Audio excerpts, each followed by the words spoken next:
ধরে কে যেন ডাকে এই কুয়াশার ভেতরে।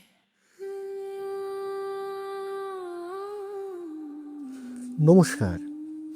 সন্ধ্যের ৮টার বিশেষ নিবেদন অলৌকিকের দ্বিতীয় পর্বে আপনাদের সকলকে স্বাগত জানাই। আজকে আপনাদের জন্য কনিষ্ক সাহার লেখা দেহান্তর। তাহলে শুরু হতে চলেছে আজকের গল্প। নমস্কার, আমি তুঙ্গেশ মণ্ডল। নামটা শুনে অনেকেই একটু অবাক হয়ে যায়, কেউ কেউ তো উচ্চারণই করতে পারে না ঠিকঠাকভাবে। থাক, সেসব কথা পরে হবে। প্রথমেই বলে রাখি, আমার পেশা নিয়ে যদি জিজ্ঞেস করেন তাহলে একটা নির্দিষ্ট উত্তর দেওয়া মুশকিল। সময়ের সাথে সাথে সেটা পাল্টায়, কখনো এটা করছি কখনো ওটা। জীবনটা তো একটা সোজা রাস্তা নয়, এখানে বাঁক আছে, খানাখন্দ আছে, আর মাঝে মাঝে হঠাৎ করে এমন কিছু জিনিস সামনে চলে আসে যেটা আপনি কোনোদিনও আশা করেননি। আমার আসল টান আসলে অন্য জায়গায়, আধ্যাত্মিকতা, ভৌতিক ব্যাপার স্যাপার আর তন্ত্রমন্ত্র বা অকাল্ট বলতে যা বোঝায় সেই জায়গাটায়। এখন আপনি ভাবতেই পারেন, একজন ইঞ্জিনিয়ারিং পড়া MBA করা ছেলে এসব নিয়ে কেন মাথা ঘামাচ্ছে? উত্তরটা সোজা। জীবনে এমন কিছু ঘটনা ঘটেছে যেগুলোর কোনো যুক্তিসঙ্গত ব্যাখ্যা আমি আজও খুঁজে পাইনি। সেই না পাওয়া উত্তরগুলোই আমাকে টেনে নিয়ে গেছে এই জগতে। একটু নিজের কথা বলি। আমি বারাসাতের একটা প্রাইভেট কলেজ থেকে মেকানিক্যালে BTech করেছি, তারপর কলকাতা ইউনিভার্সিটি থেকে MBA। পড়াশোনা শেষ করে চাকরি পেলাম ফ্লিপকার্টে। ভাবলাম যাক, জীবনটা এবার গুছিয়ে নেব, কিন্তু সেটাও বেশি দিন টিকলো না। 1 বছর 11 মাসের মাথায় ছেড়ে দিলাম। কেন ছাড়লাম সেটা নিয়ে হয়তো হালকা একটা আভাস আপনারা আমার আগের গল্পগুলোতে পেয়েছেন। কিছু কিছু জিনিস একটু সময় নিয়েই বলতে হয়, তাড়াহুড়ো করলে ঠিক জমে না। তারপর শুরু হলো আমার জীবনের একটা কঠিন পর্ব। প্রায় 2 বছর বেকার বসেছিলাম। সেই সময়টা নিয়ে বেশি কথা বলতে ইচ্ছে করে না, কিন্তু বলবো কোনো একদিন। যাই হোক, 2 বছর পরে একটা PSUতে চাকরি হলো, আর সেই চাকরির সূত্রেই ঘুরতে হলো পাঞ্জাব, মধ্যপ্রদেশ, নানান জায়গায়। এখন আমি কোথায় আছি সেটা এই মুহূর্তে না বলাই ভালো, সময় হলে সেটাও জানতে পারবেন। আমার বাবু দাদা, মানে বাবার বাবা, সবসময় বলতেন, জীবনে যা কিছু ঘটে লিখে রাখিস, ডায়েরি লেখ। স্মৃতি তো একদিন মুছে যাবে, কিন্তু লেখাটা থেকে যাবে। সত্যি বলতে আমি এই ব্যাপারে বেশ অলস। রোজ রোজ ডায়েরি লেখার ধৈর্য আমার নেই। কিন্তু যখনই কিছু অস্বাভাবিক, অদ্ভুত ব্যাখ্যার বাইরে কিছু ঘটে, তখন কলমটা হাতে তুলে নিতে বাধ্য হই। ওই মুহূর্তগুলো লিখে না রাখলে যেন শান্তি পাই না। এই লেখাগুলোই আমি পাঠাই কনিষ্কটাকে। উনি নিজের ইউটিউব চ্যানেলে আমার এই গল্পগুলো পড়ে শোনান। প্রথমে ভাবিনি এভাবে কেউ শুনবে, কিন্তু আস্তে আস্তে দেখলাম মানুষ আগ্রহ নিয়ে শুনছে, মন্তব্য করছে, এমনকি নিজেদের অভিজ্ঞতার কথাও লিখে পাঠাচ্ছে। এটা দেখে বেশ ভালো লাগলো। তো এই হলো আমার সংক্ষিপ্ত পরিচয়। বাকিটা আস্তে আস্তে জানতে পারবেন, একটার পর একটা ঘটনার মধ্যে দিয়ে। কিছু গল্প ভয় ধরাবে, কিছু গল্প ভাবাবে, আর কিছু গল্প হয়তো আপনার নিজের জীবনের সাথেও মিলে যাবে, কি জানে। শুধু এইটুকু বলি, আশা করি আপনাদের বোর লাগবে না। চলুন শুরু করা যাক। 2008 সাল, গরমকাল। তখন আমি ক্লাস 8-এ পড়ি। সেই দুপুরটার কথা আজও চোখ বুজলে স্পষ্ট মনে পড়ে যায়, যেন গতকালের ঘটনা। গরমকালের দুপুর মানেই বাড়িতে একটা অদ্ভুত নিস্তব্ধতা নেমে আসে। বাইরের কাঠফাটা রোদ, আর ভেতরে সবাই একটু গা এলিয়ে দেয়। আমারও স্কুল থেকে ফিরে ভাত টাত খেয়ে চোখ লেগে গিয়েছিল। কতক্ষণ ঘুমিয়েছিলাম জানি না। হঠাৎ ঘুমটা ভেঙে গেল, কিন্তু ভাঙলো একটা অদ্ভুতভাবে। শরীরটা ভারী ভারী লাগছিল। বাড়িটা কেমন যেন থমথমে, একদম চুপচাপ। AC নেই, শুধু একটা টেবিল ফ্যান ঘুরছে, তার আওয়াজ ছাড়া আর কিছুই শোনা যাচ্ছে না। আমি উঠে বসলাম। ঘরটা একটু আধো অন্ধকার, জানলার পর্দা টানা। ভাবলাম দেখি কটা বাজে। ঘড়ির দিকে তাকালাম, তারপর ভাবলাম মা কি করছে দেখি। পাশের ঘরে গিয়ে দেখলাম মা চেয়ারে বসে আছে, কি একটা কাজ করছে হাতে নিয়ে। আমি একটু দাঁড়িয়ে দেখলাম, তারপর আবার নিজের ঘরে ফিরে এলাম শুতে। আর এখানেই সেই মুহূর্তটা এলো যেটা আমার সারা জীবনের ধারা বদলে দিল। আমার নিজের বিছানার দিকে তাকিয়ে দেখি আমি নিজেই সেখানে শুয়ে আছি, গভীর ঘুমে। নিঃশ্বাস উঠছে নামছে একদম শান্তভাবে। বুকটা ধক করে উঠল, মাথার কাজ করা বন্ধ করে দিয়েছিল প্রথমে। এই কি করে সম্ভব? আমি তো এখানে দাঁড়িয়ে, তাহলে ওখানে কি শুয়ে আছে? ভয় ভয় নিজের দিকে তাকালাম, আর তখনই চোখ পড়ল আমার শরীরের সাথে একটা ছায়ার মতো কালচে একটা হাত লেগে আছে, যেন একটা অবয়ব, স্পষ্ট না কিন্তু আছে ঠিকই। ওই দৃশ্যটা দেখা মাত্রই শরীরের মধ্যে দিয়ে এক প্রবল ঝাঁকুনি বয়ে গেল, যেন কেউ পেছন থেকে জোরে টেনে নিয়ে গেল আমাকে। চোখের পলকে আবার নিজের শরীরের মধ্যে ফিরে এলাম। চোখ খুলতেই সারা শরীরে একটা তীব্র শিরশিরানি অনুভব করলাম, মাথার তালু থেকে পায়ের আঙুল পর্যন্ত, যেন হাজারটা পিঁপড়ে একসাথে হেঁটে যাচ্ছে গায়ের উপর দিয়ে। কতক্ষণ ওভাবে শুয়েছিলাম মনে নেই, শুধু বুঝলাম হাত পা কাঁপছে। সেই প্রথমবার আমি বুঝলাম একটা মানুষের শরীরের ওজন আসলে কতটা। শুনতে অদ্ভুত লাগবে, কিন্তু যখন শরীরের বাইরে ছিলাম তখন কোনো ভার অনুভব করিনি, একদম হালকা লাগছিল। আর যখন ফিরে এলাম মনে হলো যেন 1000 কেজির ওজনের একটা বস্তা কেউ আমার ওপর চাপিয়ে দিয়েছে। এরপর শুরু হলো এক অদ্ভুত নেশা। ইন্টারনেটে খোঁজাখুঁজি শুরু করলাম, Astral travel, out of body experience, এসব নিয়ে যা পাওয়া যায় পড়তে লাগলাম। রাতে শুয়ে শুয়ে চেষ্টা করতাম আবার সেই অবস্থায় ফিরে যেতে। নিঃশ্বাস আটকে রাখার একটা টেকনিকের কথা কোথাও পড়েছিলাম, সেটাও চেষ্টা করলাম বারবার, কিন্তু কিছুতেই কিছু হচ্ছিল না। বড় জ্বর মনে হতো, হাতটা যেন একটু শরীর থেকে আলাদা হচ্ছে, ব্যাস ওই পর্যন্তই। পুরোপুরি সেই অনুভূতিটা আর ফিরে আসেনি। পরে বুঝেছিলাম এই ধরনের ঘটনা নিজের ইচ্ছে মতো হয় না, এর একটা নিজস্ব সময় আছে যেটার উপর আমার কোনো হাত নেই। কখনো 6 মাস পরে আবার হয়, কখনো 2 বছরও লেগে যায়। মাঝের এই সময়টা একদম নিষ্ফল, যতই চেষ্টা করি না কেন।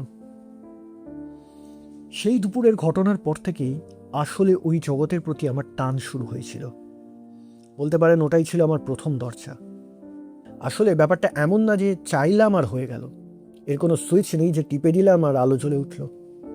এটা আসে নিজের খেয়াল খুশি মতো, আর যায়ও তেমনি। মাঝখানে যে সময়টা সেটা একেবারে শুকনো, নিষ্ফল। যতই চেষ্টা করি, যতই টেকনিক পড়ি, যতই রাতের পর রাত জাগি, বসে থাকি, কিচ্ছু হয় না। 5-6 মাসের আগে আর কিচ্ছু ঘটে না, তাই আমার শেখাটাও হয়েছে টুকরো টুকরো করে, বহু বছর ধরে। একবার কিছু একটা বুঝলাম, তারপর আবার 6 মাসের অপেক্ষা, আবার একটা ঘটনা, আবার একটা নতুন কিছু বোঝা, এভাবেই চলল। ক্লাস 8 থেকে শুরু করে ইঞ্জিনিয়ারিংয়ের 3rd ইয়ার পর্যন্ত এই দীর্ঘ সময়টা ধরে আমি ধীরে ধীরে এই জিনিসটার নিয়মকানুনগুলো নিজের মতো করে বুঝে নিয়েছিলাম। কোনো গুরু ছিল না, কোনো বইও না, শুধু নিজের অভিজ্ঞতা। প্রথম যেটা বুঝলাম সেটা হলো ওই অবস্থায় আমার আকৃতির কোনো ঠিক নেই। মানে আমি চাইলে নিজের চেহারা পাল্টাতে পারি, ছোট হতে পারি, বড় হতে পারি, আকার বদলাতে পারি। প্রথমবার যখন এটা টের পেলাম বেশ মজাই লেগেছিল।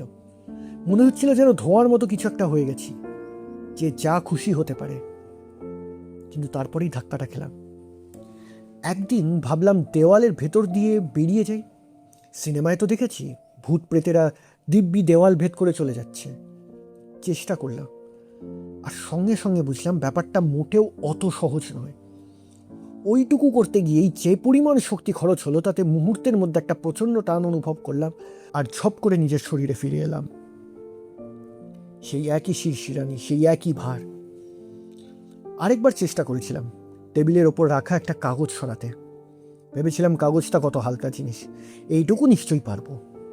কিন্তু না, ওইটুকু নড়াতে গিয়েও সেই একই ব্যাপার, শক্তি নিঃশেষ আর হ্যাঁচকা টানে ফিরে আসা। তখন বুঝলাম এই অবস্থাটায় শক্তির একটা হিসেব আছে। যতক্ষণ শুধু ঘুরে বেড়াচ্ছি, দেখছি, ততক্ষণ ঠিক আছে, কিন্তু যেই এই জগতের কোনো জিনিসকে ছোঁয়ার বা নাড়ানোর চেষ্টা করছি, সেই মুহূর্তে যেন ব্যাটারি ফুরিয়ে যাচ্ছে। এই দুটো জগতের মাঝখানে একটা দেওয়াল আছে, আর সেটা টপকানো এত সহজ নয়। আর একটা জিনিস লক্ষ্য করেছিলাম, যেটা আমার কাছে আজও সবচেয়ে অদ্ভুত লাগে। ব্যাপারটা হলো আমি যত নিজের শরীরের কাছাকাছি যাই ততই আমার দৃষ্টি ঝাপসা হয়ে যায়। চারপাশটা অন্ধকার হয়ে আসে, আর যত দূরে সরে যাই তত পরিষ্কার দেখতে পাই। বিছানার পাশে দাঁড়ালে চোখের সামনে যেন কালো পর্দা নেমে আসে, আর ঘরের এক কোণে গেলে সব ঝকঝকে। এর ব্যাখ্যা আমি আজ পর্যন্ত খুঁজে পাইনি, ইন্টারনেটেও এ নিয়ে বিশেষ কিছু পাইনি। এই সমস্ত বোঝাপড়াটা হতে হতে আমি ইঞ্জিনিয়ারিংয়ের 3rd ইয়ারে পৌঁছে গেছি। মাঝখানে বছরের পর বছর কেটে আছে। মাধ্যমিক দিয়েছি, উচ্চ মাধ্যমিক দিয়েছি, কলেজে ভর্তি হয়েছি, আর এর ফাঁকে ঘটেছে ওই হাতে গোনা কয়েকটা ঘটনা। তার মধ্যে 3টে ঘটনা আছে যেগুলো না বললেই নয়। সেই 3টে ঘটনাই আমাকে সবচেয়ে বেশি নাড়িয়ে দিয়েছিল, আর সবচেয়ে বেশি শিখিয়েও ছিল। সেগুলোর কথাই একে একে বলবো। প্রথম ঘটনাটা বলি। সেদিন রাতে ঘুমটা ভাঙল একটা অদ্ভুত অবস্থায়। যারা স্লিপ প্যারালিসিস ব্যাপারটা জানেন তারা বুঝবেন, চোখ খোলা, মাথা পুরো সজাগ, কিন্তু শরীরের একটা আঙুলও নড়াতে পারছি না। বুকের ওপর যেন কি এসে বসেছে। আমার তখন এই জিনিসটা নতুন না, অভ্যাস হয়ে গিয়েছিল। বুঝলাম আজ আবার সেই ব্যাপারটা হবে। আর হলো, কিছুক্ষণের মধ্যেই শরীরটা ছেড়ে বেরিয়ে এলাম। কিন্তু এবার কিছু একটা গণ্ডগোল ছিল। বেরিয়ে বুঝলাম চারপাশটা ঠিক আগের মতো নেই। আমাদের বাড়িটা সেই একই ঘর, একই আসবাব, একই দেওয়াল, কিন্তু কেমন যেন অন্ধকার ঘোলাটে, যেন কেউ সব কিছুর ওপর একটা কালচে চাদর টেনে দিয়েছে। জানলার দিকে তাকালাম। বাইরেটা মাঝরাতের মতো ঘুটঘুটে অন্ধকার, অথচ আমি জানি তখনও রাত হয়নি। মনটা কু ডাকতে শুরু করলো। পাশের ঘরে গেলাম। দেখি মা কম্পিউটারের সামনে বসে আছে, পিঠটা আমার দিকে। স্বাভাবিক দৃশ্য। আমি ওই অবস্থায় বহুবার মাকে দেখেছি, মা কোনোদিনও টের পায়নি। এটাই তো নিয়ম। ওই শরীরে থাকলে আমাকে কেউ দেখতে পায় না, অনুভবও করতে পারে না। কিন্তু সেদিন মা হঠাৎ ঘাড় ঘুরিয়ে সোজা আমার চোখের দিকে তাকালো। আমার সমস্ত ভেতরটা যেন হিম হয়ে আসলো। শুধু তাকালো না, মায়ের চোখ দুটো অস্বাভাবিক রকমের বড়, আর ঠোঁটে একটা হাসি। সেই হাসিটা আমি কোনো দিনও ভুলব না। ওটা আমার মায়ের হাসি ছিল না। মুখটা মায়ের, কিন্তু ভেতরে যে বসে আছে সে আমার মা না। আমি পিছিয়ে এলাম, আর তখনই খেয়াল করলাম ঘরের কোণে কিছু একটা নড়ছে, ছায়ার মতো, মানুষের মতো আকৃতি, কিন্তু মুখ নেই, চোখ নেই। একটা, দুটো, তিনটে, দেখতে দেখতে সংখ্যাটা বাড়তে লাগলো। ওরা আমাকে ঘিরে ধরছিল আস্তে আস্তে। কোনো তাড়াহুড়ো নেই, যেন জানে আমি কোথাও পালাতে পারবো না। আর আমি যত ভয় পাচ্ছিলাম ততই যেন ওরা বাড়ছেও। বুঝলাম আমার ভয়টাই ওদের টেনে আনছে। কিন্তু বোঝা এক জিনিস, আর ভয় না পাওয়া আরেক জিনিস। আমি তখন কাঁপছি। এবার একটা কথা বলে রাখি, না হলে পরের ঘটনাটা বুঝবেন না। ছোটবেলায় একটা কার্টুন সিনেমা দেখেছিলাম, যেখানে একটা বাচ্চার একটা কাল্পনিক বন্ধু ছিল। ওটা দেখার পর থেকে আমিও নিজের একটা কাল্পনিক বন্ধু বানিয়ে নিলাম। তবে আমারটা একটু আলাদা। আমি ভগবান বিষ্ণুকেই নিজের কাল্পনিক বন্ধু হিসেবে ভাবতাম। ওই বয়সে ঠাকুর মানেই তো পুজো আচ্চা ইত্যাদি ইত্যাদি, কিন্তু আমার কাছে উনি ছিলেন আড্ডা মারার এক সঙ্গী। মজার ব্যাপার হলো, বড় হয়ে গেলে উনি হারিয়ে যাননি, মাথার ভিতর দিব্যি রয়ে গেছেন। আর কি করেন জানেন? সারাক্ষণ আমাকে নিয়ে ঠাট্টা করেন, খোঁচা মারেন, পেছনে লাগেন। কোনো সিদ্ধান্ত নিতে গেলেই বলেন, আরে দাঁড়া দাঁড়া, আরেকবার ভাব, ঠিক ভাবছিস তো? আর ওইটুকু বলেই আমাকে যেন আরও দোনমনায় ফেলে দিয়ে চুপ করে যান। হ্যাঁ, তো সেই মুহূর্তে ছায়াগুলো যখন আমাকে চারিদিক দিয়ে ঘিরে ফেলেছে, আমার মাথায় আর কিছু এলো না। আমি ওকেই ডাকতে শুরু করলাম, ওম নমো ভগবতে বাসুদেবায়, ওম নমো ভগবতে বাসুদেবায়, বারবার একটা না। আর ঠিক তখনই কোথা থেকে যেন একটা তীব্র সাদা আলো এসে পড়লো ঘরের মধ্যে, চোখ ধাঁধিয়ে যাওয়ার মতো আলো। ছায়াগুলো ছত্রভঙ্গ হয়ে গেল, মুহূর্তের মধ্যে মিলিয়ে গেল যেন কোথায়। আর তারপরেই আমার ঘুম ভেঙে গেল। বিছানায় উঠে বসলাম, সারা গা ঘামে ভেজা। উঠে গিয়ে সোজা চলে যাই ঠাকুর ঘরে। সেখানে রাখা জগন্নাথের দিকে তাকিয়ে প্রণাম করে সসম্ভ্রমে ধন্যবাদ জানাই। এর অনেক পরে ইন্টারনেট ঘাঁটতে ঘাঁটতে একটা ব্লগ পেয়েছিলাম। সেখানে লেখা ছিল, এই ছায়ামূর্তিগুলো আসলে মানুষ না, সম্পূর্ণ অন্য জগতের এক সত্তা।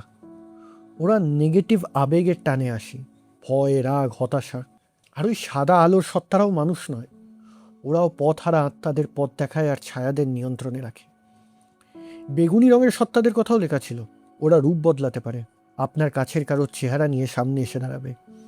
আরও ছিল কমলা আর সবুজ, কিন্তু সত্যি বলছি ওদের ব্যাপারে কী লেখা ছিল আজ আর মনে নেই। ব্লগটাও অনেক খুঁজেছি, আর পাইনি, ইন্টারনেট থেকে উবে গেছে। তবে ওই বেগুনি সত্তাটার কথা পড়ে আমার সেই রাতে মায়ের কথাটা মনে পড়ে গেল। আর একটা কথা মাথায় এসেছিল সেদিন, ইহুদি, খ্রিস্টান, ইসলাম, এদের ধর্মে যে দেবদূত আর শয়তানেদের গল্প আছে, সেগুলো হয়তো এই সত্তাদের দেখেই তৈরি হয়েছিল। মানুষ যা বোঝেনি তাকে নাম দিয়েছে। দ্বিতীয় ঘটনাটা যদি না ঘটতো তাহলে হয়তো আজ আমি অন্য মানুষ হতাম। ওই এক রাত আমার ভেতরের সব কিছু ওলটপালট করে দিয়েছিল।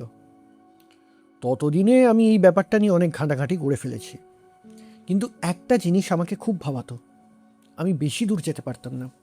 মানে ঘরের এদিক ওদিক, বড়জোর বাড়ির চৌহদ্দি, ব্যাস। ডাইনে বাঁয়ে, সামনে পেছনে একটু সরলেই মনে হতো যেন একটা রাবারের দড়ি টানছে আমাকে, ফিরিয়ে নিয়ে আসতে চাইছে শরীরের কাছে। সেদিন হঠাৎ মাথায় এলো, আচ্ছা ডাইনে বাঁয়ে না গিয়ে যদি সোজা ওপরে উঠি কেমন হয়ে? ভাবলাম আর করে ফেললাম, ছাদ ভেদ করে ওপরে উঠতে শুরু করলাম। আর তখনই বুঝলাম এই অবস্থায় গতির কোনো সীমা নেই। আপনার কল্পনা যত দূর যেতে পারে আপনিও ঠিক তত দূরই যেতে পারবেন। ব্যাপারটা এমন না যে আপনি হেঁটে বা উড়ে যাচ্ছেন, আপনি শুধু ভাবছেন আর পৌঁছে যাচ্ছেন। পরীক্ষা করে দেখতে ইচ্ছে হলো, মাথায় এলো বৃহস্পতি গ্রহের কথা, আর শুধু ভাবলাম বৃহস্পতি, আর মুহূর্তে আমি ওখানে। সেই বিশাল কমলা বাদামি গোলাটা আমার সামনে ঘুরছে ধীরে ধীরে, গায়ে সেই বিখ্যাত লাল দাগটা বইয়ের ছবিতে যা দেখেছি তার সাথে মিলছে, কিন্তু ছবি আর সামনে দাঁড়িয়ে দেখার মধ্যে যে কী তফাৎ সেটা বলে বোঝানো যাবে না। আমি হাঁ করে তাকিয়ে রইলাম। তারপর আমার লোভ বেড়ে গেল, আরও উপরে সৌরজগৎ ছাড়িয়ে গেলাম। সূর্যটা পেছনে পড়ে রইল, একসময় সেটাও আর 5টা তারার মতো একটা বিন্দু হয়ে গেল। আরও উপরে ছায়াপথ, আমাদের মিল্কি ওয়ে, সেটাও নিচে পড়ে রইল, একটা ঘূর্ণায়মান আলোর চাকতির মতো। মিনিট খানেকের মধ্যে, বিশ্বাস করুন মিনিট খানেকের মধ্যে আমি গোটা ব্রহ্মাণ্ডটার বাইরে চলে এলাম। আর তখনই যা দেখলাম সেটা লিখে বোঝাতে পারবো কিনা আমি জানি না। আমরা যাকে মহাকাশ বলি, যাকে অসীম শূন্যতা বলে জানি, সেটা আসলে একটা বিরাট কালো সমুদ্র।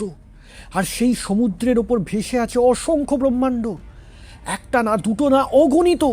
কোনোটা বড়, কোনোটা ছোট, কোনোটা উজ্জ্বল, কোনোটা নিভু নিভু। ঠিক যেন পুকুরের জলে কচুরিপানা ভেসে থাকে, ঠিক তেমনই হাজার হাজার ব্রহ্মাণ্ড, হাজার হাজার বুদবুদ।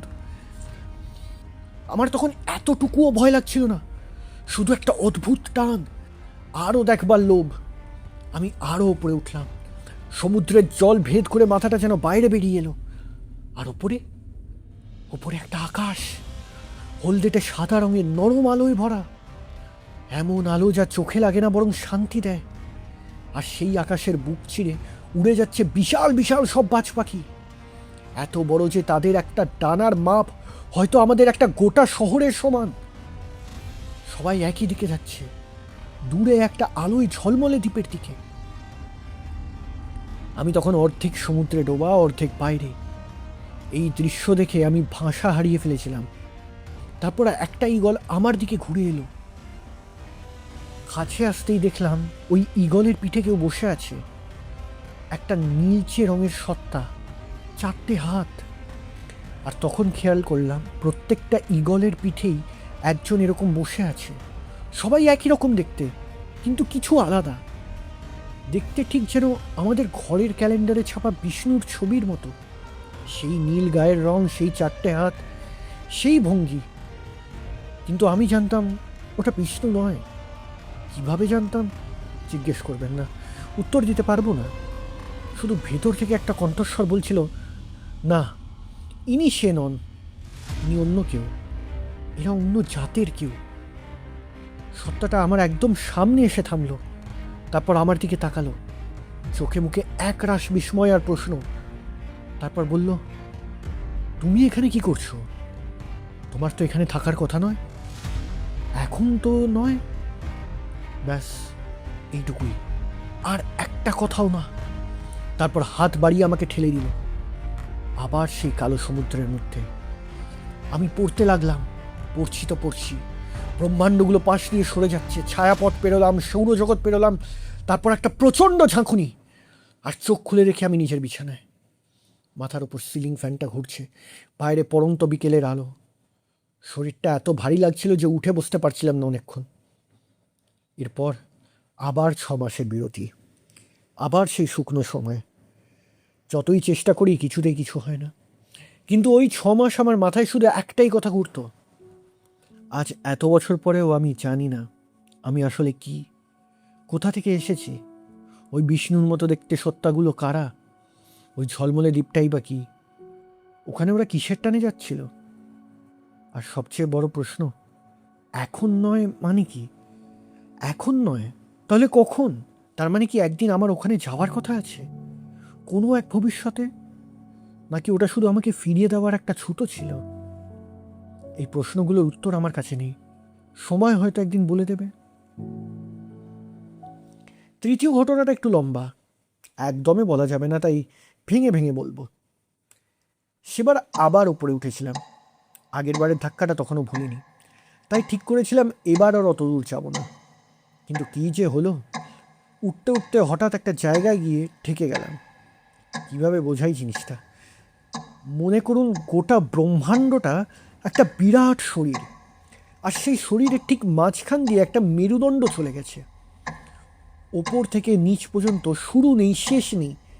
আমি ঠিক সেই জিনিসটার সামনে গিয়ে দাঁড়িয়েছিলাম, আর সেখানে সময় বলে কিচ্ছু ছিল না।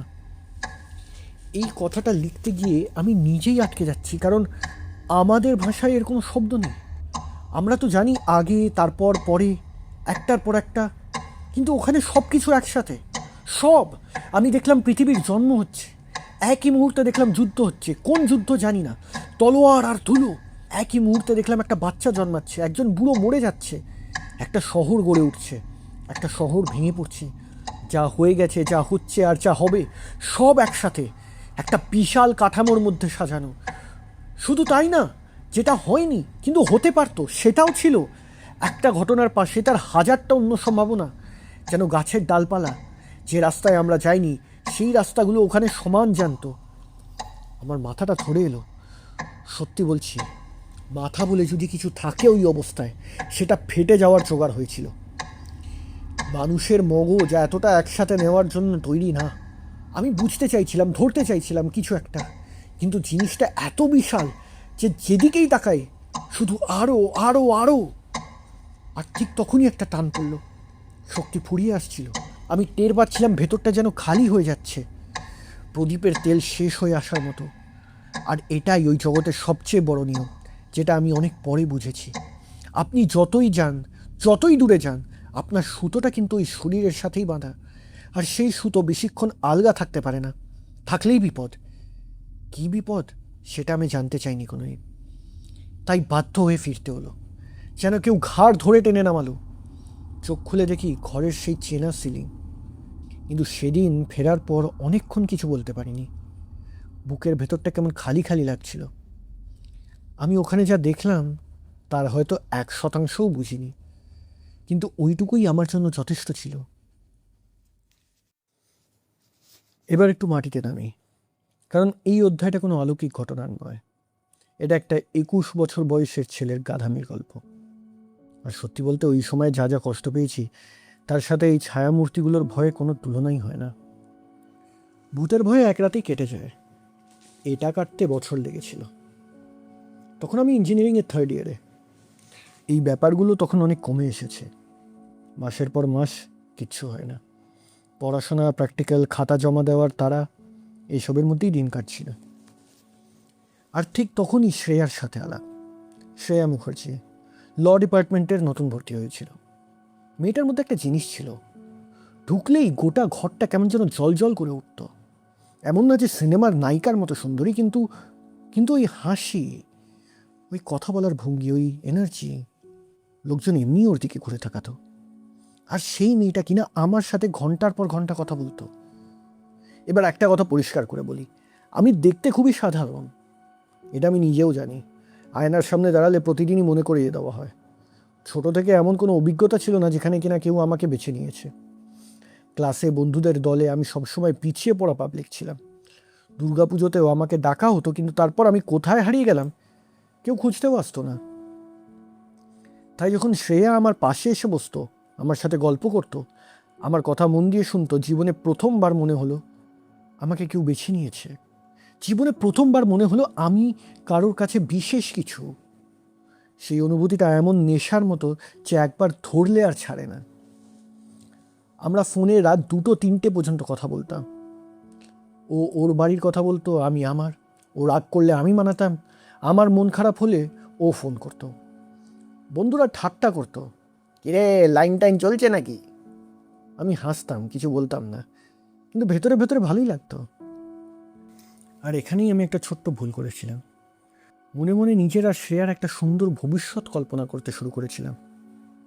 মনে হয়েছিল এত কথা যখন হয়, এত সময় যখন দেয়, তখন নিশ্চয়ই ব্যাপারটা ওই দিকেই যাচ্ছে। আর তাছাড়া যখন আমি আকারে ইঙ্গিতে বলতাম যে হ্যাঁ আমার কাউকে ভালো লাগে, তখন সেও বলতো, কাকে? আমাকে? আমি একটা গোটা গল্প বানিয়ে ফেলেছিলাম আমার মনের মধ্যে। তারপর স্যাম এলো। স্যাম লম্বা, শ্যামলা, দারুণ আত্মবিশ্বাসী, যে ছেলেটা ঘরে ঢুকলে কথা বলার আগেই লোকে খেয়াল করে। আমি ওকে দোষ দিই না, ছেলেটা খারাপ কিছু করেনি, ও শুধু ছিল ব্যাস। আর তারপর সব বদলে গেল প্রায় রাতারাতি। শ্রেয়ার ফোন কমে গেল, ক্যান্টিনে ও আর আমার পাশে এসে বসে না। আগে যে হাসিটা আমার দিকে তাকিয়ে হাসতো, সেটা এখন অন্য দিকে তাকিয়ে হাসে। মেসেজ করলে উত্তর আসে অনেক পরে, 1-2 শব্দে। আমি হাঁ করে দাঁড়িয়ে দেখলাম আমার গোটা পৃথিবীটা কেউ যেন এক টানে সরিয়ে নিল। আমি ভেঙে পড়েছিলাম একেবারে প্রকাশ্যে। কলেজের করিডোরে দাঁড়িয়ে দাঁড়িয়ে কেঁদেছি, বন্ধুদের সামনে কেঁদেছি, বাড়িতে গিয়েও কেঁদেছি। যে বন্ধুকে যখন পেয়েছি তাকে ধরেই একই কথা বারবার বলেছি, আমার সাথেই কেন এমন হলো। জীবনের প্রথম মন ভাঙা, আর আমার কাছে কোনো অভিজ্ঞতা ছিল না সেটা সামলানোর জন্য। ওই বয়সে তো মনে হয় জীবনটা এখানেই শেষ। তারপর একদিন কলেজের ক্যান্টিনে দুপুরবেলায় লোক ভর্তি। আমি এক বন্ধুর সাথে বসে আছি, আর যথারীতি সেই একই বকবক করছি। জানিস, ও আমার সাথে এত কিছু করলো, তারপরে এভাবে ছেড়ে চলে গেল, আমার জীবনটা শেষ করে দিল। এসব গলাটা হয়তো একটু বেশি উঁচু ছিল, খেয়াল করিনি। আর শ্রেয়া পেছনের টেবিলেই বসেছিল। ও উঠে এসে আমার সামনে দাঁড়ালো, মুখটা লাল। আমি কোনোদিনও ওকে ওই রূপে দেখিনি। আমি কি কোনোদিন তোকে প্রপোজ করেছিলাম বল? আমি কি কোনোদিনও তোকে বলেছি যে আমি তোকে ভালোবাসি? একবার? আমি কিচ্ছু বলতে পারিনি। তুই নিজে নিজেই সব ধরে নিয়েছিস, নিজের মনে সব সাজিয়ে নিয়েছিস, আর এখন সবার সামনে কেঁদে বেড়াচ্ছিস যাতে সবাই ভাবে আমি ভিলেন। এটা কি ধরনের ব্যাপার? গোটা ক্যান্টিন চুপ, প্রত্যেকটা মানুষ আমাদের দিকে তাকিয়ে আছে, কারোর চামচ নড়ছে না। আমার মুখে একটাও কথা এলো না। কিন্তু তাহলে যখন আমি বলতাম যে আমার কাউকে ভালো লাগে, তখন ও কেন বলতো? আচ্ছা, কাকে? শ্রেয়া মুখার্জিকে? এগুলো কি ভুল নয়? যে কোনো সাধারণ মানুষ কি ভাববে আমার জায়গায় থাকলে? এখনো ভাবলে মনে হয় কি দোষ করেছিলাম আমি, কেন ওই মায়াবী হাসিতে ভুলে গেলাম কে জানে। ওর খানিকের ভালো লাগাকে নিজের সব কিছু ভেবে পাগল হয়ে গিয়েছিলাম। এখন ভাবি আজ যদি শ্রেয়া না আসতো, আমি শিখতেই পারতাম না। জরুরি নয় যে কেউ তোমার সাথে হেসে হেসে কথা বলছে মানেই সে তোমাকে ভালোবাসে। আর এটাও জরুরি নয় যে কেউ তোমাকে ভালোবাসি বলছে মানে ভবিষ্যতে গিয়ে তোমার প্রতি তার অনুভূতি পাল্টে যাবে না। তার কোনো গ্যারেন্টি নেই। আমি উঠে দাঁড়ালাম, কিছু না বলে ব্যাগটা কাঁধে নিয়ে বেরিয়ে এলাম, পেছনে তাকাইনি। সেদিন কলেজ থেকে বেরিয়ে অনেকটা রাস্তা হেঁটেছিলাম, বাস ধরিনি। কান্না তখন আর আসছিল না, শুধু একটা অসম্ভব লজ্জা। তবে হ্যাঁ, সেই অপমানের পর আমার মনে ওর প্রতি যা কিছু ছিল সব শেষ হয়ে গেল। কারণ আমার জন্য আমার আত্মসম্মান প্রথমে, বাকি সব কিছু পরে। সবচেয়ে খারাপ ব্যাপারটা কি জানেন? মন ভাঙার পর মানুষটা যদি চোখের আড়ালে চলে যেত তাহলে হয়তো সামলে নিতাম, কিন্তু আমাদের রোজই একই বাসে কলেজ যেতে হতো। সকাল 7:30টায় বাসটা ধরতাম। আমি চিরকালই পেছনের সিটে বসতাম, ওটাই আমার অভ্যাস। আর ওরা দুজন উঠতো পরের স্টপ থেকে, বসতো মাঝামাঝি কোথাও। প্রথম কয়েকদিন আমি জোর করে জানলার বাইরে তাকিয়ে থাকতাম। রাস্তার দোকানপাট, চায়ের দোকানের ধোঁয়া, স্কুলের বাচ্চাদের লাইন, যা কিছু চোখে পড়তো তাতেই মন দেওয়ার চেষ্টা করতাম। কিন্তু চোখটা তো নিজের কথা শুনে না, কিছুক্ষণ পরেই ঘুরে যেত, আর তখনই দেখতাম শ্রেয়া স্যামের কাঁধে মাথা রেখে বসে আছে। বাসটা ঝাঁকুনি দিলে ও একটু হাসতো, স্যাম কিছু একটা বলতো, ও আরও হেসে উঠত। ওই দৃশ্যটা দিনে 2বার করে দেখতে হতো, যাওয়ার সময় একবার, ফেরার সময় একবার। আমি মুখ ঘুরিয়ে নিতাম, কিছু বলতাম না, কাউকে না, কিন্তু ভেতরে ভেতরে যেটা হচ্ছিল সেটা বলে বোঝানো যাবে না। মনে হতো বুকের ভেতরে কেউ একটা ভোঁতা ছুরি ঢুকিয়ে ধীরে ধীরে ঘোরাচ্ছে। মাসখানেক এভাবে চলার পর আমি হাল ছেড়ে দিলাম, কলেজ বাস বন্ধ করে দিলাম। তারপর থেকে ভিড়, বাস, অটো যা পাই তাই ধরে যেতাম। 1 ঘন্টা রাস্তা 1.5 ঘন্টা লাগতো, ভাড়াও বেশি পড়তো। রোজ ঘামে ভিজে কলেজে পৌঁছাতাম, তবুও ভালো, অন্তত ওই দৃশ্যটা তো দেখতে হতো না। কিন্তু চোখ সরিয়ে নিলেই তো আর মন সরে যায় না। রাতে ঘুম আসতো না, বিছানায় শুয়ে শুয়ে একই জিনিস বারবার ভাবতাম। যদি স্যাম কোনোদিন কলেজেই না আসতো, যদি আমাদের আলাপটাই না হতো, যদি। এই একটা শব্দ মানুষকে যত ক্ষতি করেছে আর কিছু বোধহয় করেনি। আর ঠিক সেই সময়, ওই ঘটনার দিন কয়েক পরে আবার সেই জিনিসটা হলো। রাতে শুয়ে আছি, হঠাৎ টের পেলাম শরীরটা অসাড় হয়ে আসছে, বুকের ওপর চাপ, চোখ খোলা, কিন্তু নড়তে পারছি না। সেই চেনা অনুভূতি, কতদিন পরে। কিন্তু সেদিন আমার মনে কোনো কৌতূহল হলো না, ভয়ও ছিল না। যেটা ছিল সেটা হলো একটা মরিয়া জেদ। শরীর ছেড়ে বেরোলাম, আর এবার আমি ঘরের চারিদিকে ঘোরাঘুরি করিনি, সোজা ওপরে উঠতে শুরু করলাম। আমার মাথায় তখন একটাই জিনিস, ওই মেরুদণ্ডটা, ব্রহ্মাণ্ডের সেই মাঝখানের জিনিসটা, যেখানে সময় বলে কিছু নেই, যেখানে সব ঘটনা একসাথে ঝুলে আছে, আর তার পাশে ঝুলে আছে হাজারটা যদি। আমি ভেবেছিলাম যদি ওখান থেকে একটা সুতোয় হাত দিতে পারি, যদি একটু নাড়িয়ে দিতে পারি, তাহলে হয়তো সব বদলে যাবে। হয়তো শ্রেয়ার সাথে আমার আলাপই হবে না, কিংবা কিংবা আর এটাই আমি বেশি চেয়েছিলাম, যে হয়তো হয়তো ও আমাকেই বেছে নেবে। আজ লিখতে গিয়েই নিজের ওপর হাসি পাচ্ছে। ব্রহ্মাণ্ডের কেন্দ্রে গিয়ে একটা ছেলে সময় সুতো ধরে টানাটানি করতে চাইছে, শুধু একটা মেয়ে তাকে পছন্দ করেনি বলে। কি অসম্ভব ছোট ব্যাপার, কিন্তু ওই বয়সে ওই অবস্থায় আমার কাছে ওটাই ছিল গোটা পৃথিবী। সৌরজগৎ পেরোলাম, ছায়াপথ পেরোলাম, কালো সমুদ্র পেরোলাম। সময় লাগেনি বেশি, যেন রাস্তাটা আমার মুখস্থ হয়ে গিয়েছিল। আর তারপর সেটা আমার সামনে, সেই বিশাল কাঠামো, উপরের শেষ নেই, নিচের শুরু নেই, ভেতরে সব ঘটনা চলছে নিপছে একই সাথে। আমি হাত বাড়ালাম, আর ঠিক তখনই আলোটা এসে পড়ল। সেই নীল রঙের সত্তা, 4টে হাত, সেই আগের বারের মতো। ঈগলটা ডানা মেলে আমার আর ওই কাঠামোটার মাঝখানে এসে দাঁড়ালো। এবার আর ওর মুখে বিস্ময় ছিল না। আগের বার আমাকে দেখে যে অবাক ভাবটা ছিল সেটা উধাও, এবার যা ছিল সেটা অন্য কিছু। রাগ না ঠিক, তার চেয়েও ঠান্ডা কিছু একটা, যেন কেউ একটা বাচ্চাকে দেশলাইয়ের বাক্স হাতে ধরে ফেলেছে। ও আমার দিকে তাকালো, একটাও কথা বলল না, কিন্তু আমি সব বুঝে গেলাম। কিভাবে বুঝলাম জানি না, ওখানে ওই অবস্থায় ভাষার দরকার হয় না। আমি বুঝলাম এই জিনিসটা কোনো খেলার জিনিস নয়। এখানে অসংখ্য মানুষের অসংখ্য জীবনের সুতো বাঁধা আছে, আর আমি এখানে এসেছি নিজের একটা তুচ্ছ ইচ্ছে পূরণ করতে। একটা সুতো এদিক থেকে ওদিক হলে বহু মানুষের জীবন পাল্টে যাবে। লজ্জায় আমার ইচ্ছে করছিল মাটিতে মিশে যাই, কিন্তু ওখানে তো মাটিও নেই। তারপর সে হাত তুলল, আগের বার আমাকে আস্তে করে ঠেলে দিয়েছিল সমুদ্রে, এবার আর সেটা হলো না। এবার একটা প্রচণ্ড ধাক্কা, আর যেন গোটা ব্রহ্মাণ্ড আমাকে ছুঁড়ে ফেলল। আমি পড়ছি, শুধু পড়ছি, কিছুই দেখতে পাচ্ছি না, শুধু বুঝতে পারছি ভীষণ জোরে নিচে নামছি। তারপর নিজের বিছানায় ধরফর করে উঠে বসলাম, সারা গা ঘামে ভেজা, হাত পা কাঁপছে, বুকটা এত জোরে ধুকপুক করছে যে মনে হচ্ছিল যেন কেউ শুনে ফেলবে। শুধু শরীর না, ভেতরটাও যেন থেতলে গিয়েছে। এমন একটা ক্লান্তি যেটা ঘুমিয়ে বা খেয়ে যায় না। সেই রাতটাই ছিল শেষ। প্রথমে ভেবেছিলাম আবার হয়তো 6 মাসের বিরতি, 6 মাস গেল, কিচ্ছু হলো না।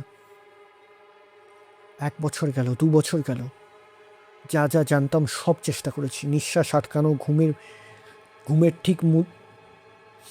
ঘুমের ঠিক মুখটায় সজাগ থাকা, রাতের পর রাত জেগে বসে থাকা, কিচ্ছু না। দরজা বন্ধ হয়ে গেছে। আমি এখনো মাঝে মাঝে ভাবি, ওটাই কি শাস্তি ছিল, নাকি এটাই ছিল আমার জন্য সবচেয়ে ভালো?